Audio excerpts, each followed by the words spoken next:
Primeiro livro de Samuel, capítulo 30, vou ler a partir do verso 1. Fique atento à leitura. Antes ainda de ler, queria fazer uma oração.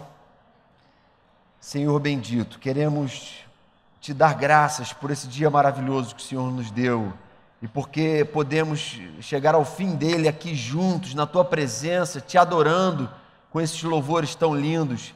E queremos neste momento estar nos sentindo aqui em torno do teu trono, da tua presença santa e viva, que dá significado a tudo que estamos fazendo aqui, para que este momento de leitura, de reflexão na tua palavra, Senhor, não seja apenas um exercício para a nossa mente, mas que seja um momento de desafio para os nossos corações, um momento de verdadeira preparação espiritual para enfrentarmos as investidas constantes, pesadas do inimigo sobre as nossas vidas e para que a gente saia delas vitoriosos para a glória e louvor do teu nome. Alimenta-nos pela tua palavra nesta noite. É a tua verdade, Senhor, que deve ser o fundamento de tudo que fazemos, para a glória e louvor do teu nome, Jesus. Amém. Antes de a gente começar a ler, eu queria situar vocês, alguns de vocês talvez que não tenham esse texto muito claro, esse contexto em que Davi viveu o relato que a gente vai ler agora. Davi estava, nesse momento da história, sendo perseguido pelo rei de Israel, o rei da nação dele, que ele dizia, ele considerava como ungido, como autoridade. E o rei Saul estava então perseguindo ele, tentando matar ele, com inveja dele, porque ele era aquele que Deus havia prometido para assumir o reinado e suceder Saul. E aí Davi então formou um exército paralelo de 600 homens e fez as pazes com Saul. Mas mesmo fazendo as pazes com Saul, como Saul era muito instável, e diz a palavra que até o inimigo o atormentava e possuía Saul, Davi se manteve um tempo ainda em Gate, uma cidade filisteia, escondido de Saul com seus 600 valentes, e deixou as famílias dele e dos guerreiros dele em Ziclag, uma cidade ao sul de Judá.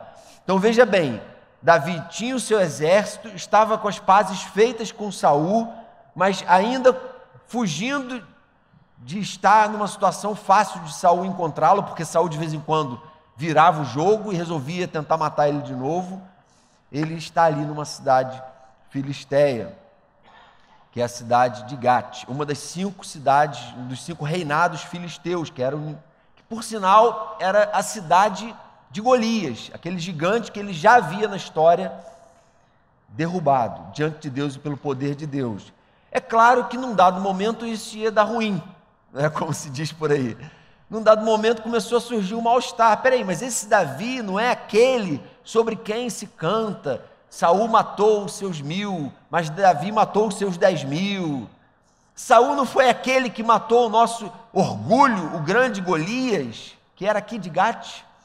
Embora Aquis, o rei de Gate, tivesse simpatia por ele.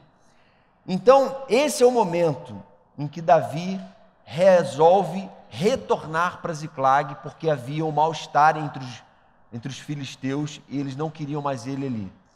Então, o texto começa dizendo assim: quando Davi e seus soldados chegaram a Ziclag, no 3º dia, os amalequitas tinham atacado Neguebe e incendiado a cidade de Ziclag. Levaram como prisioneiros todos os que lá estavam, as mulheres, os jovens e os idosos. A ninguém mataram, mas os levaram consigo quando prosseguiram seu caminho. Ao chegarem a Ziclag, Davi e seus soldados encontraram a cidade destruída pelo fogo e viram que suas mulheres, seus filhos e suas filhas tinham sido levados como prisioneiros. Então Davi e seus soldados choraram em alta voz, até não terem mais forças. As 2 mulheres de Davi também tinham sido levadas, Ainoã de Jezreel e Abigail de Carmelo, a que fora mulher de Nabal. Davi ficou profundamente angustiado, pois os homens falavam em apedrejá-lo. todos estavam amargurados por causa de seus filhos e de suas filhas. Davi, porém, fortaleceu-se no Senhor, o seu Deus. Então Davi disse ao sacerdote Abiatar, filho de Aimeleque: traga-me o colete sacerdotal. Abiatar o trouxe a Davi. E ele perguntou ao Senhor: devo perseguir esse bando de invasores? Irei alcançá-los? E o Senhor respondeu: persiga-os, é certo que você os alcançará e conseguirá libertar os prisioneiros. Davi e os 600 homens que estavam com ele foram ao ribeiro de Besor, onde ficaram alguns, pois 200 deles estavam exaustos demais para atravessar o ribeiro. Todavia, Davi e 400 homens continuaram a perseguição. Encontraram um egípcio no campo e o trouxeram a Davi. Deram-lhe água e comida, um pedaço de bolo de figos prensados e bolos de uvas passas. Ele comeu e recobrou as forças, pois tinha ficado 3 dias e 3 noites sem comer e sem beber.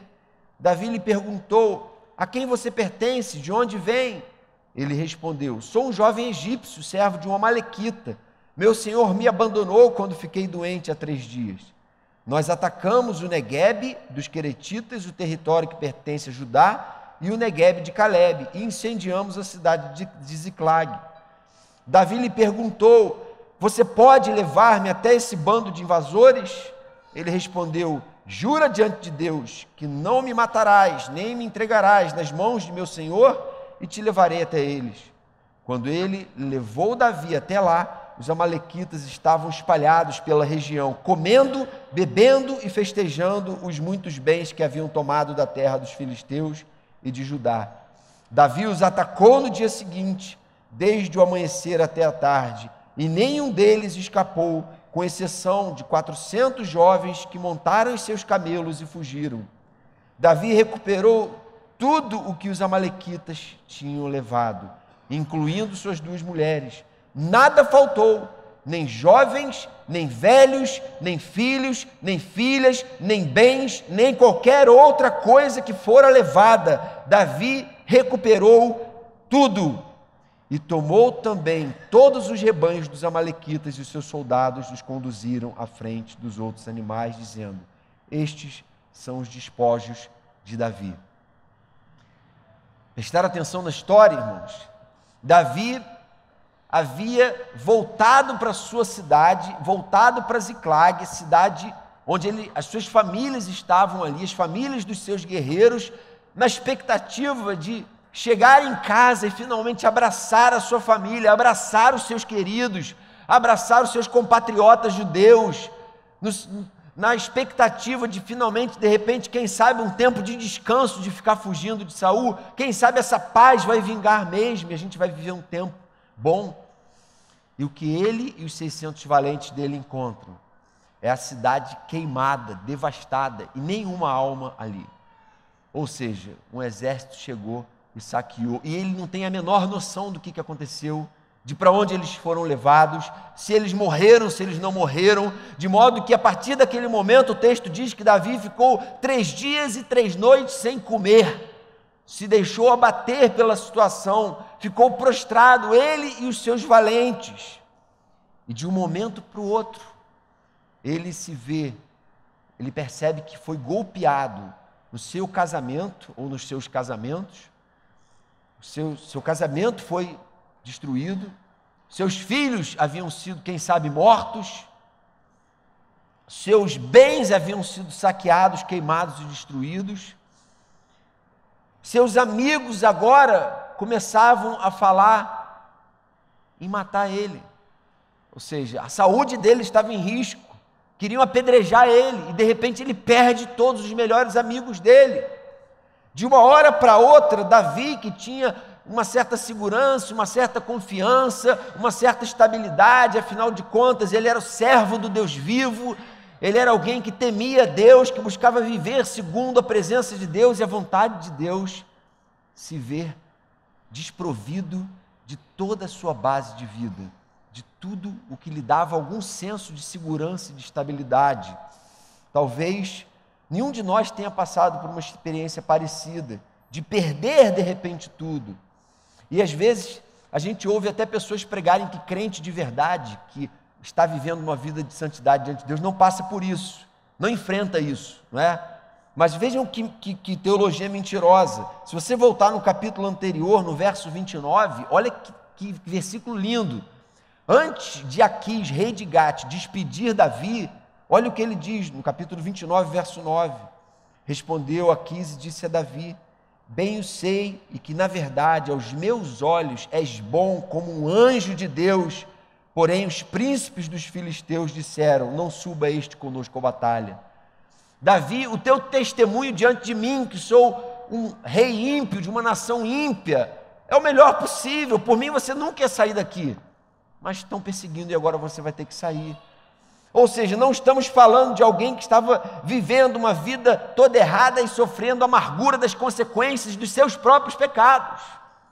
Depois Davi com certeza sofreria consequências dos seus pecados, mas não era o caso aqui. Ele é pego de surpresa e uma devastação acontece dentro da sua casa, desestruturando completamente a vida e o coração de Davi. Talvez você diga: realmente essa história não é a história que eu estou vivendo hoje, mas é possível que alguma área da tua vida esteja sendo hoje bombardeada, atacada, esteja sendo saqueada. Talvez seja a relação com os seus filhos, talvez seja o seu casamento, talvez seja a sua vida profissional, talvez sejam questões muito básicas em que você tem se sentido ameaçado, em que você tem se sentido enfraquecido. Quem sabe a sua vida ministerial, tua vida de serviço a Deus. E aí, irmãos, Davi toma algumas atitudes aqui que são, no mínimo, exemplares para nós. E a gente deve levar em consideração, porque são atitudes biblicamente recomendadas para a gente lidar com situações de crise, com situações difíceis, que surgem e vão continuar surgindo na nossa vida enquanto a gente estiver aqui, tendo que lidar com a realidade do pecado no mundo e com gente caída. Como reagir quando percebemos que fomos usurpados pelo inimigo? Quais são as atitudes que a gente pode aprender aqui? A primeira atitude que Davi tem e os seus soldados, exemplar, é a atitude de chorar até não poder mais. É isso que diz o verso 4. Chorou até não ter mais força. Chorou até se esvaziar completamente qualquer senso de autossuficiência, qualquer prepotência que talvez habitasse o coração de Davi. Ele chora até que ele praticamente declare a sua própria falência completa diante da situação. Não há o que fazer humanamente, não há nada que o meu braço possa fazer, porque eu não tenho esse conhecimento, essa onisciência para saber onde estão os meus queridos, o que aconteceu com eles. E ele, irmãos, chora e se depara com seus limites. O choro é muito importante por causa disso. Na nossa cultura, muitas vezes, tem algumas pessoas que ainda têm essa ideia do choro ou da tristeza como sinal de fraqueza, de uma coisa negativa, de uma coisa ruim. Mas, na verdade, chorar é ser humano, é expressar humanidade. Chorar é expressar os seus próprios limites, as suas próprias fraquezas. É quando choramos que nós, assim como Paulo, chegamos à conclusão de que quando somos fracos, então é que somos fortes. E é interessante que a palavra de Deus tanto valoriza o choro, que diz que Jesus chorou. Você sabia disso? João 11:35. Jesus chorou. Se Jesus chorou, homem perfeito, Deus encarnado, então o choro biblicamente é algo recomendado. Interessante que o profeta Jeremias, vejam o que ele diz, capítulo 9, verso 17. Assim diz o Senhor dos Exércitos: considerem, chamem as pranteadoras profissionais, mandem chamar as mais hábeis entre elas, venham elas depressa e lamentem por nós, até que os nossos olhos transbordem de lágrimas e águas corram de nossas pálpebras. As famosas carpideiras. Sabe por que elas eram importantes? Porque o coração do homem, o nosso coração, pode devagarinho ir se petrificando, se cauterizando, vai se tornando rígido e insensível para coisas diante das quais nós deveríamos chorar. E isso é muito sério. Isso pode gerar adoecimento para a nossa alma, doenças sérias, psicossomáticas, decorrentes de choro engolido, de questões emocionais mal resolvidas, simplesmente porque você não quis se mostrar humano, voltar atrás, chorar, declarar falência de si mesmo, reconhecer sua própria ausência de autossuficiência, sua própria insuficiência. E a gente precisa aprender isso diante de Deus. Chorar o que a gente tiver que chorar, mas não um choro que vai cada vez mais cavando debaixo de nós um buraco de uma depressão que não tem fim, improdutiva, mas um choro que vai nos aproximando de Deus, nos ensinando a depender dEle, a obter dEle força, porque quando somos fracos, então é que a gente descobre o poder de Deus, porque é na fraqueza que o poder dEle se aperfeiçoa. É assim que Paulo ensina, é assim que a palavra de Deus ensina.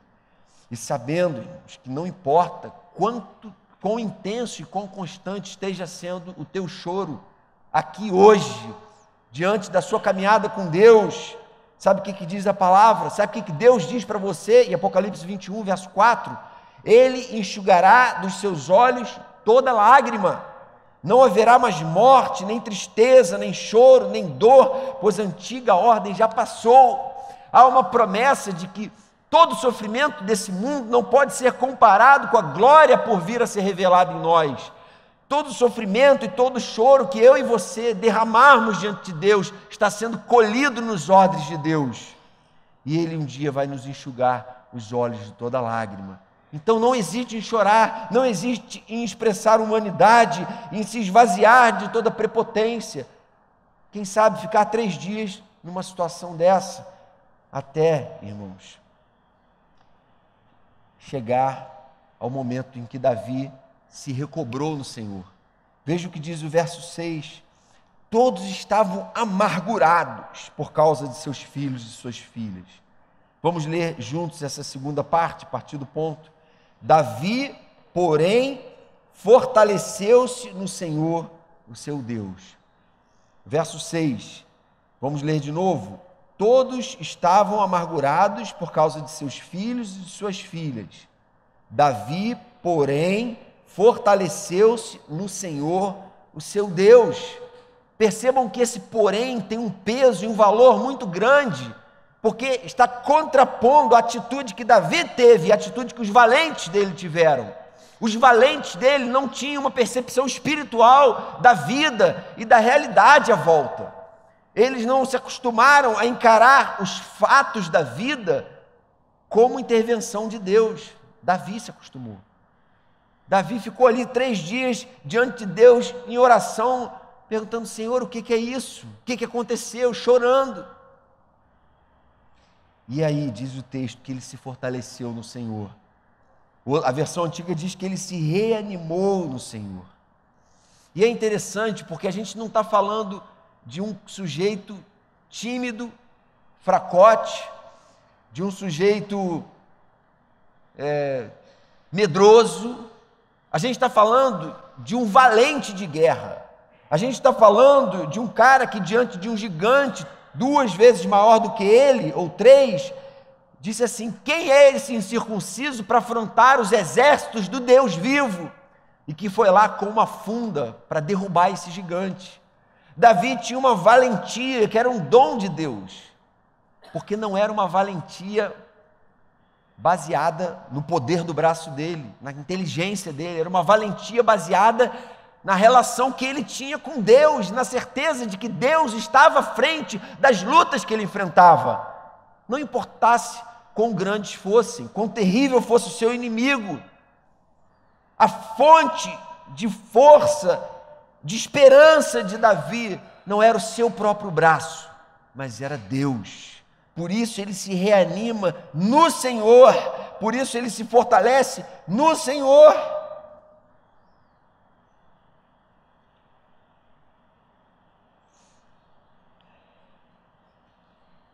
Neemias capítulo 4, verso 6, ontem a gente falou sobre esse texto aqui no Gol. Neemias estava lá reconstruindo os muros, o inimigo, Sanbalat e Tobias, apareceram lá, começaram a acusar, a ridicularizar ele e os judeus que estavam reconstruindo os muros, tentando atacar, tentando minar a força e a esperança deles. Mas sabe o que diz o verso 6?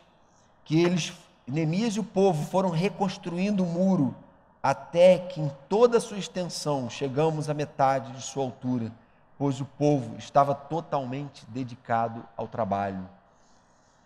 O povo estava totalmente dedicado. A versão antiga diz, porque o povo tinha ânimo para o trabalho.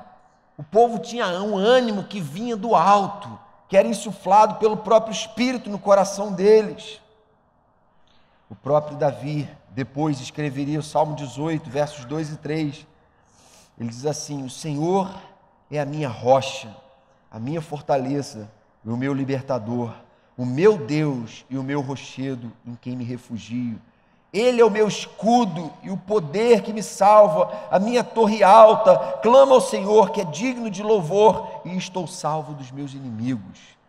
Coisa mais linda na poesia hebraica, especialmente na poesia davídica, não é? Nas poesias que ele escreveu, foi essa expressão, um valente de guerra com coração de poeta, expressando o tempo inteiro esse apego a Deus, essa convicção de que o sucesso dos seus empreendimentos bélicos estava no poder da mão de Deus sobre ele. Será que a gente tem essa mesma convicção? Às vezes a gente perde a esperança muito fácil, perde as forças com muita facilidade, sem dúvida nenhuma, porque a gente não tem consciência daquele que está lutando conosco, daquele que está à frente de nós na luta, daquele que prometeu uma vitória final e que ele nos daria vitória em cada momento. Terceira atitude de Davi exemplar para nós é que a gente deve, irmãos queridos, diante dos ataques do inimigo, para a gente retomar aquilo que o inimigo está levando de nós, a gente deve consultar a Deus. Olha o que ele diz, verso 7. Davi disse ao sacerdote Abiatar, filho de Ameleque: traga-me o colete sacerdotal. Abiatar o trouxe a Davi, e ele perguntou ao Senhor: devo perseguir esse bando de invasores? Irei alcançá-los? E o Senhor respondeu: persiga-os, é certo que você os alcançará e conseguirá libertar os prisioneiros. Mais uma vez, irmãos, Saul abateu seus milhares, e Davi suas dezenas de milhares. Davi podia usar essa canção popular para se encher de vaidade, de arrogância, de prepotência, e ir lá e tentar correr atrás e fazer o processo de investigação por conta própria e sair matando todo mundo de qualquer jeito, mas não é isso que ele faz. Ele pede a estola sacerdotal e ele se recolhe para orar ao Senhor, já fazendo uso dessa unção que Deus tinha colocado sobre ele. E ele então, irmãos, com isso, nos ensina que a gente tem que aprender o caminho da oração. A verdade é que a gente nem sempre aprendeu esse caminho ainda.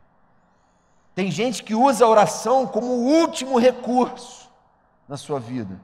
Não dá para fazer mais nada, não tem mais nada o que fazer, agora vamos lá e vamos orar. Não é?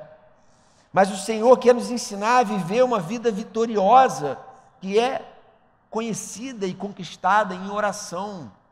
Em oração, viver uma vida de oração, porque a oração previne muitas quedas, muitos desvios, muitos erros, muitas amarguras, muitas derrotas, porque a gente está agindo de forma impulsiva, carnal, sem antes consultar a Deus. Senhor, devo agir assim? Devo tomar essa decisão? Não está buscando em Deus paz para a tomada de certas decisões que vão afetar completamente a nossa vida. E a gente precisa, diante de Deus, irmão, se colocar em oração. Não tente sair dos momentos de crise, de luta, sem se colocar em oração. Aprenda esse caminho e peça ao Senhor. A palavra diz, né, os discípulos chegaram a reconhecer: Senhor, não sabemos orar como convém, ensina-nos a orar.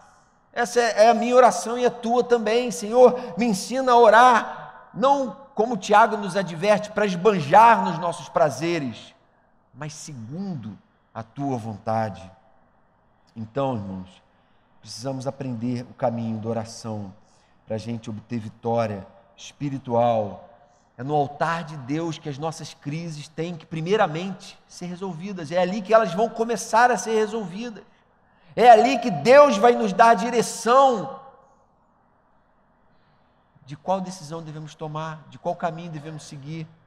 É ali que o Espírito vai ministrar o bálsamo, o remédio do consolo, do renovo, da força renovada, que não está em nós mesmos, que não está no nosso interior, mas vem do alto, espiritualmente, é ministrado ao nosso coração.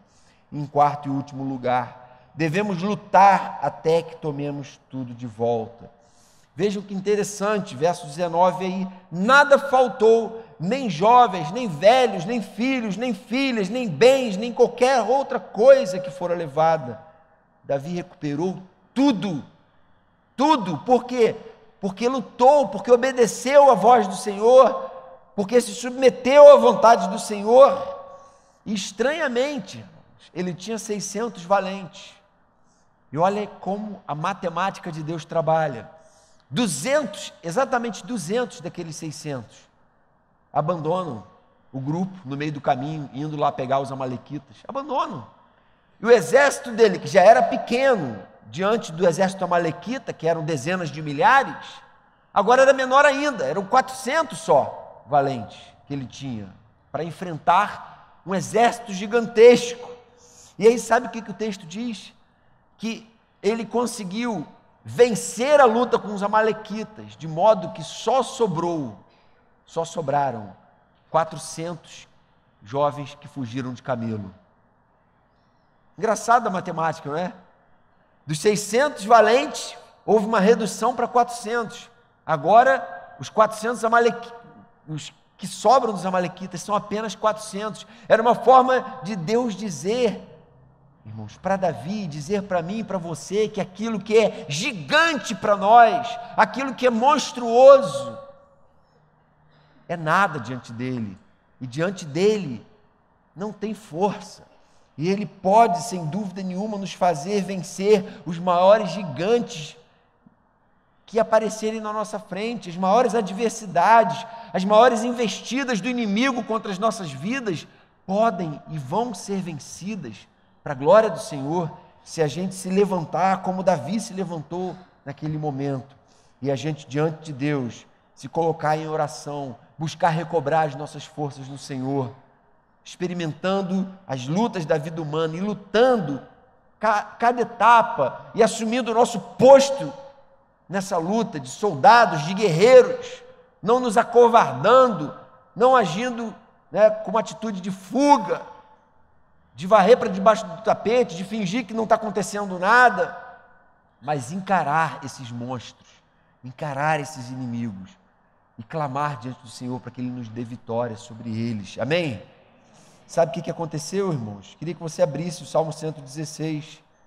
Eu queria concluir com a leitura desse salmo, porque esse salmo foi escrito um tanto depois. Salmo 116 foi escrito bem depois desse episódio, mas ele relata exatamente os sentimentos que Davi teve em momentos como aquele que ele estava vivendo. Salmo 116. E aí o guerreiro, servo de Deus, compõe essa poesia linda, e queria que você ficasse atento à leitura dela, e que você fizesse desse texto, dessa poesia, sua poesia hoje, para o momento que você está vivendo,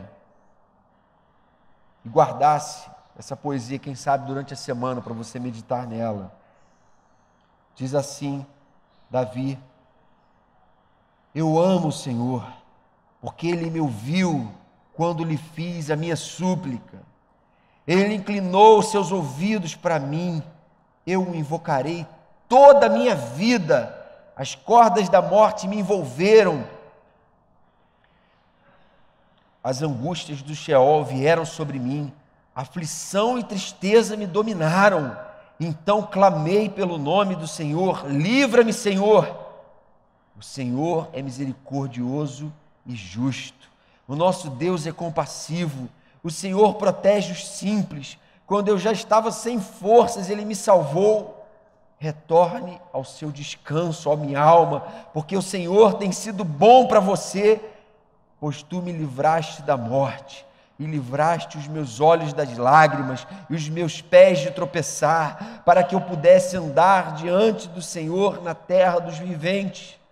Eu criei, ainda que tenha dito, estou muito aflito. Em pânico eu disse, ninguém merece confiança. Como posso retribuir ao Senhor toda a sua bondade para comigo? Erguerei o cálice da salvação e confiarei o nome, e invocarei o nome do Senhor. Cumprirei para com o Senhor os meus votos na presença de todo o seu povo. O Senhor vê com pesar a morte de seus fiéis. Senhor, sou teu servo, sim, sou teu servo, filho da tua serva. Livraste-me das minhas correntes. Senhor bendito, também nós estamos aqui diante do Senhor com as nossas lutas, com os desafios que a vida humana neste mundo caído tem nos apresentado, e queremos mais uma vez juntos clamar ao Senhor pela tua intervenção, clamar ao Senhor para que o Senhor venha socorrer cada um aqui neste lugar, nesta noite, que tem enfrentado tempos de deserto, de luta, de tempestade, cada um, Senhor, que tem enfrentado o saque do inimigo, para que cada um saia daqui apegado a essa fé no Senhor, que revigora as forças, que nos faz enxergar além, nos faz enxergar a vitória final que já foi conquistada pelo Senhor na cruz por nós, que nos faz viver confiando que um dia o Senhor vai enxugar dos nossos olhos toda lágrima e a morte já não existirá. Senhor, vem aquietar o nosso coração na tua presença, para que a gente também, Senhor, aprenda que o Senhor é Deus. Como o Senhor disse, aquietai-vos e sabei que eu sou Deus. Senhor, seja assim o nosso coração, como criança desmamada que se aquieta nos braços da sua mãe, que assim seja a nossa alma para com o Senhor nessa noite, para a glória e louvor do teu nome que te pedimos, Jesus. Amém, Pai.